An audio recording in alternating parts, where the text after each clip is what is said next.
Well, hello everybody and welcome to my first live stream here on Facebook. Can you all hear me? Leave me messages in the comments so I can see that there are people watching. I can't see who's watching, but when you comment, then I can see. So somebody give me a thumbs up in the comments if you can hear me.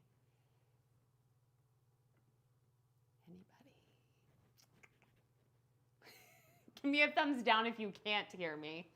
And then we're gonna get started in about 30 seconds. I'm also live on YouTube, so if you aren't subscribed to my YouTube channel and you wanna subscribe on YouTube, you can subscribe there as well. Watching from Newman. Hi, Tori, awesome. Okay, Joyce says we're thumbs up, so we're good to go. Okay, great. So the way this kind of works is I have the comments here, so I'm gonna check them occasionally and try and respond to everybody who's commenting.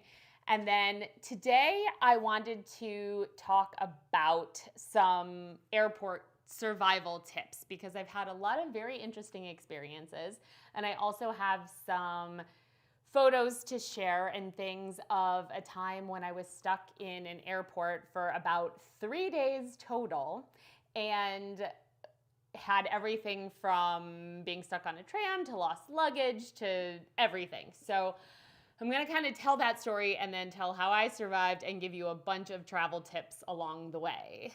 Hi, Alan, how's it going? All right, cool. So let's start with what happened. I was flying from, I think I started in Cyprus and I was trying to get to Fincantieri, Italy, and I somehow ended up in Munich. That was my stopover, and there was a huge snowstorm.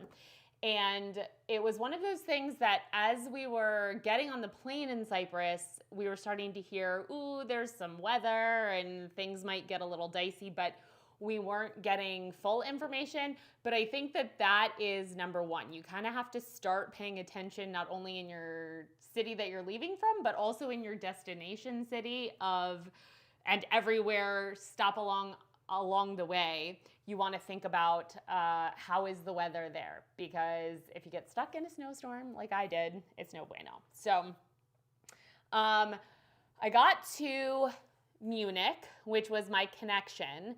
And the first thing that happened was I got on the People Mover shuttle train where you are trying to get to your next gate.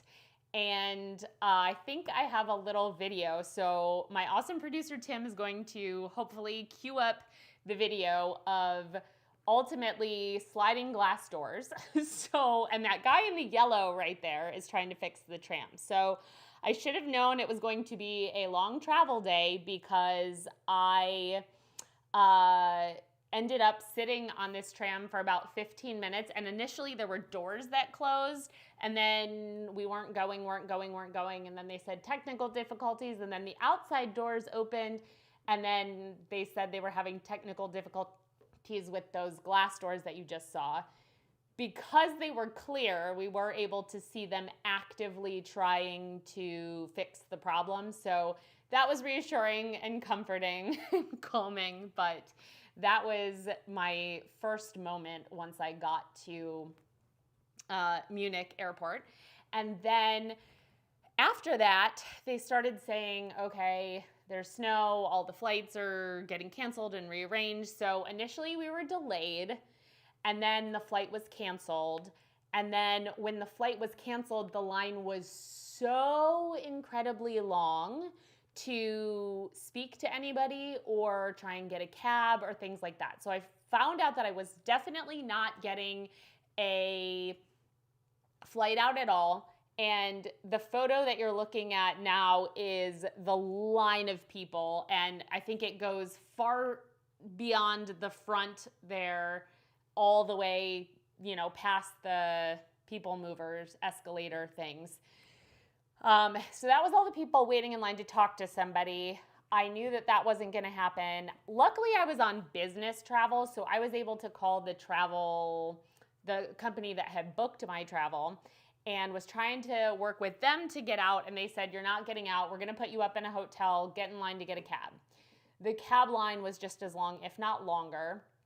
And I waited for, I want to say like 45 minutes, and then kind of had this gut feeling like there's no way I'm getting a cab. Also, I heard from people that kind of had scouts. They were traveling with buddies, so someone would run up and check and see what was going on at the front of the line and then come back. That the once you got to the front of the cab line, it actually was like around the block outside in the snow. So I was like, you know what? I'm just gonna go back into the airport. It's gonna be really difficult to try and get a cab. So maybe I'll just rest in the airport for a little while.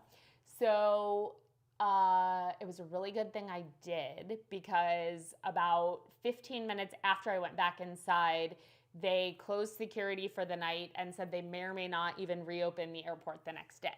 So then I had to figure out where I was going to sleep. And I decided to sleep in between two seats like that. And as the days went on, because I was there for 3 days, more and more things got put on seats and things like that. But ultimately, the first night I slept laying on my backpack with in between two of those chairs. And then the next morning I thought, okay, now let's try and get on a flight, and made a bunch of phone calls, all of that stuff. But they said no one was coming in, no flights were going out. So just kind of hunker down. And then they started wheeling out carts of snacks. So this is tip number 2, I think. I guess I wasn't counting the tips. We'll go with tip number 2 is bring a lot of snacks in your bag, just in case you either get stuck on a plane for a while or get stuck in an airport for multiple days, because the only snacks that they had were like chocolates, nuts, and gummy bears. So I ate a lot of gummy bears for a couple of days. Then, what was the next? Oh, I bought a toothbrush at one of the shops.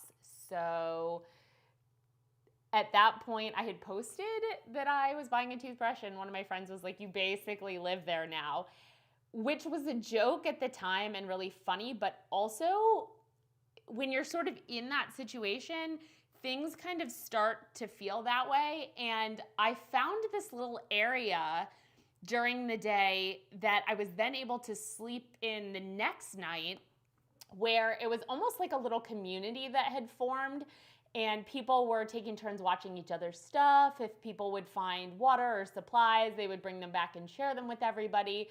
And the chairs were slightly more comfortable. It's funny because I have a photo of what that chair looked like, and it was still a hard plastic chair, reclined a little bit, but in my memory of the situation, it's much, much more comfortable than it looks. And when I pulled this photo up today and was like, oh, right, that's the chair I slept on the second night, I was like, oh, yeah, it was still hard plastic, but at least it kind of reclined and I didn't have to sleep in between two chairs with my backpack under me. So that was when I sort of had found a little community. So if you're traveling by yourself and you need people to watch your stuff, I would say talk to people, meet a nice family, maybe somebody you connect with, and go from there. Something else really funny that had happened while I was there was all of the announcements were in German first and then English, except for at one point somebody came on the loudspeaker and said, whoever left your cat at gate, whatever it was, come and get it now. And for whatever reason, that announcement was only in English and not in German and then English. So I guess it was an American cat that got left behind. What else? Oh, also, I generally, when I'm tracking what countries I've visited, I tend not to give myself credit for a country unless I have actually gone out and tried the food and had some experiences. But I felt like after 3 days in Munich airport, because when I sneezed, somebody said Gesundheit, I felt like I was starting to have the experiences there. And also by the day that they finally opened the airport, there was a little bit of authentic food and stuff like that. Although the first thing I ended up eating when I finally got put on a flight and had several hours before my flight was going to take off was a little plate of food because ultimately the company, there was only one seat left on one flight, and it was a business class seat. So the company put me on that, and I went into the lounge, and the lounge had a little pod where you could take a nap. So that was glorious. And they also had some food. So I think I had a pretzel, a hard-boiled egg, and I had, what else is on that plate? A banana and an orange. So that was the first sort of real food that I had and that I saw. Yeah, and then after that, I was kind of on my way, but the story's not over. And the next survival tip is make sure that you always have something in your luggage to track it, because I eventually made it to Fincantieri. My bag did not. So it took almost 2 months for me to get my bag back, and it never moved. I had a tracker in it, and I called multiple times. When I couldn't call, I had other people call on my behalf, and it took forever. But I did finally get the bag back.